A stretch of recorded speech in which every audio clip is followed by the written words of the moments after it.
Здравейте! Днес ще ви покажа нещо доста неочаквано, дори и за мен самия.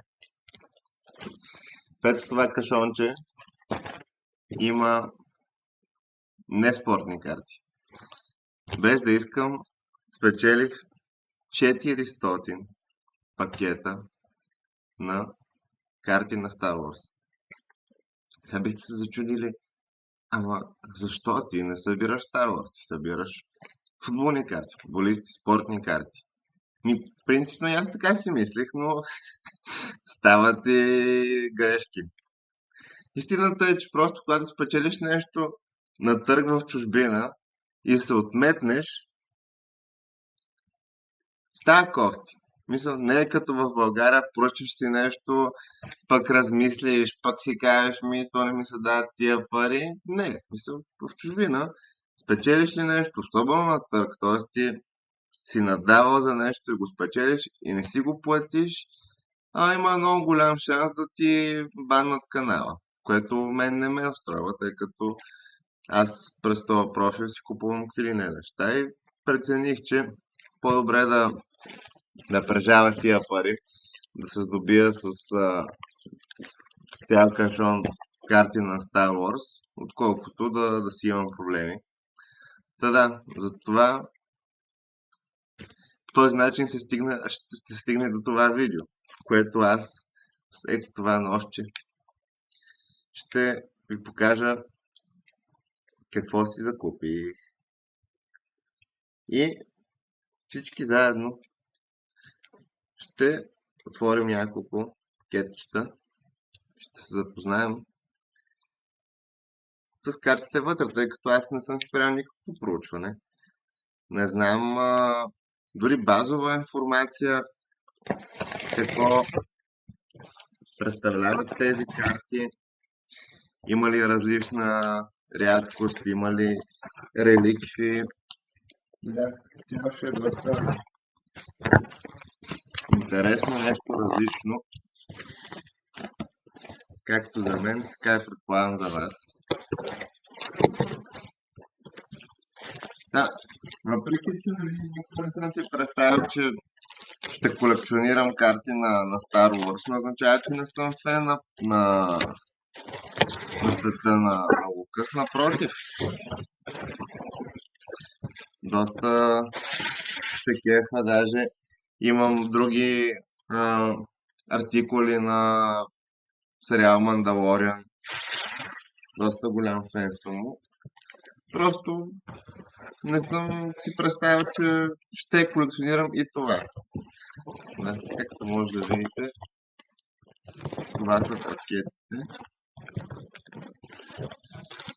Така, няма да ги броя пред камера всички, но изглеждат си като 400. С различни картинки.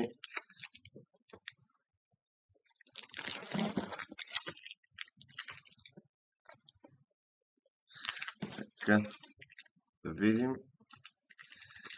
Принцип на спортните карти пише какво може да очакваме. И тук пише, но е на италиански и малко се затруднявам.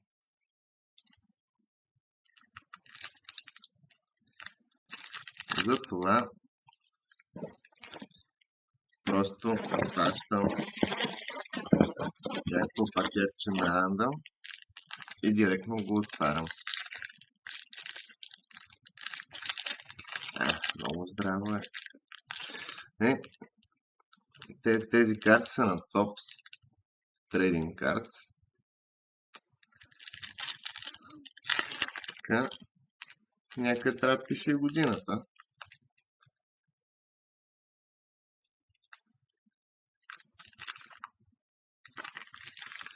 Но не я виждам. Само мога да ви кажа, че сумарно в тази колекция трябва да има 210 карти. Така. Ето, ако може така.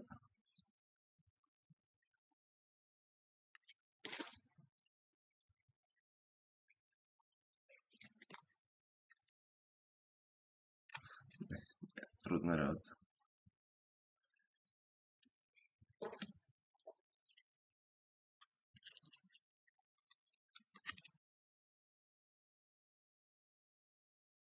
И последната карта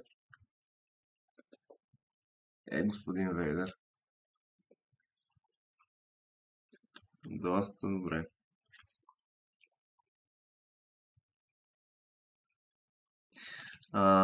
Добре, друго нещо, което не бях обърнал внимание, че картите са на италиански.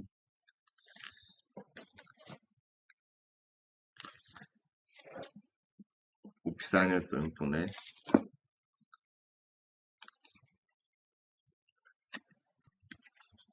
Добре. Абсолютно неподготвен съм. Както си личи всъщност.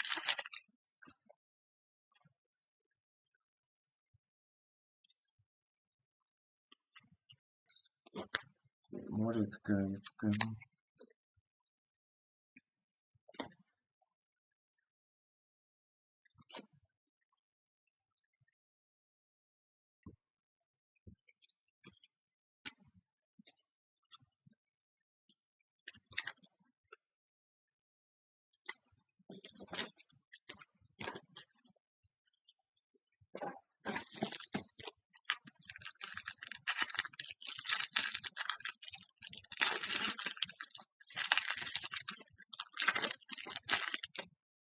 Много ще се радвам, ако има някой по-запознат от мен да ми пише в коментарите какво точно съм си купил, защото нямам представа.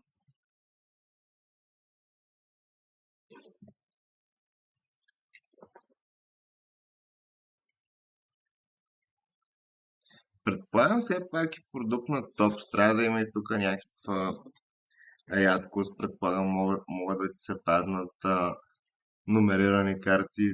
Сигурно могат да ти се паднат автографии от някои от актьорите. Още един Вейдър. Но да.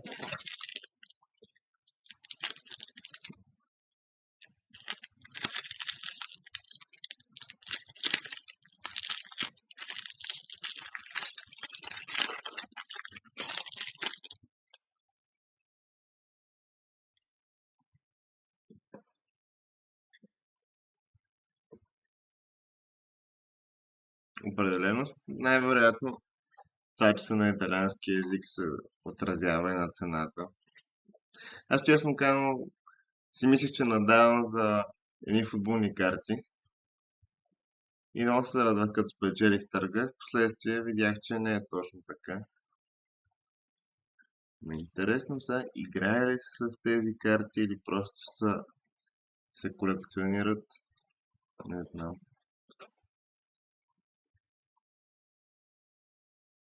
Примерно тази карта е част от някаква голяма картина. Трябва да се съберат всички.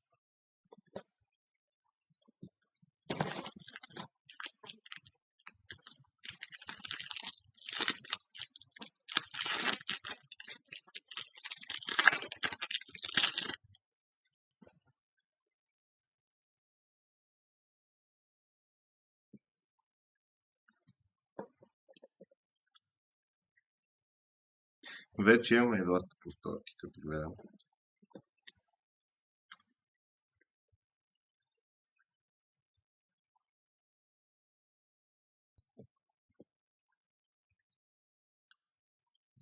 Да, със сигурност няма да отворя 400 пакета Star Wars. Не знам какво ще ги правя. Тези, които съм ги отворил, може да ги подаря на някой. Предполагам, ще има желаящи. Може да ми пишете. Ще отворя още едно от две.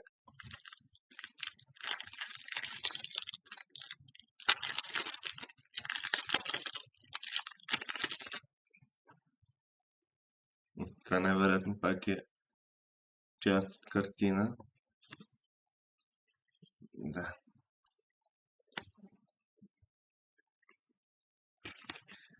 Това също.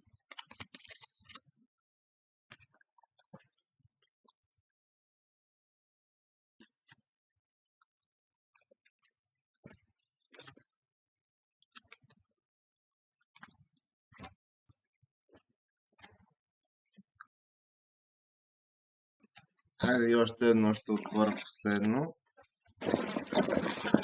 Нека да ползвам чината. Това. Мисля, че в едно на 6 пакетчета трябва да има някаква пластик карта, а също така едно от 6 има стикер карта. Има някакви лимитирани карти, но там ще е италиански език.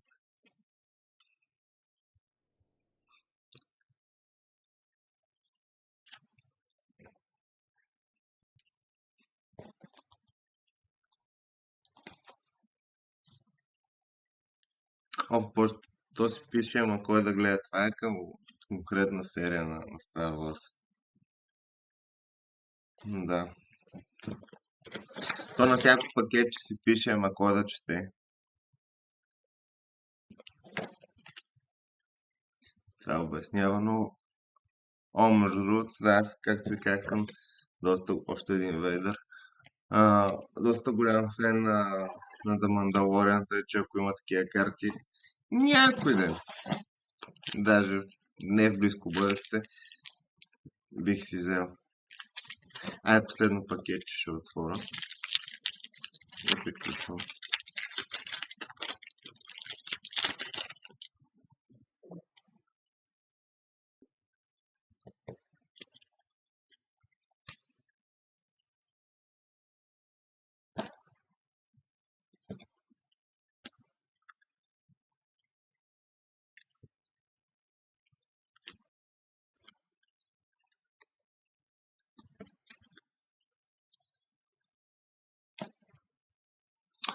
Добре, това е горе-долу. Има още доста. Това са отворените от мен карти. Както казах, нямам нищо против да ги подаря тези отворени пакетчета от мен на някой от вас. Може да ми пишете и ще се разберем.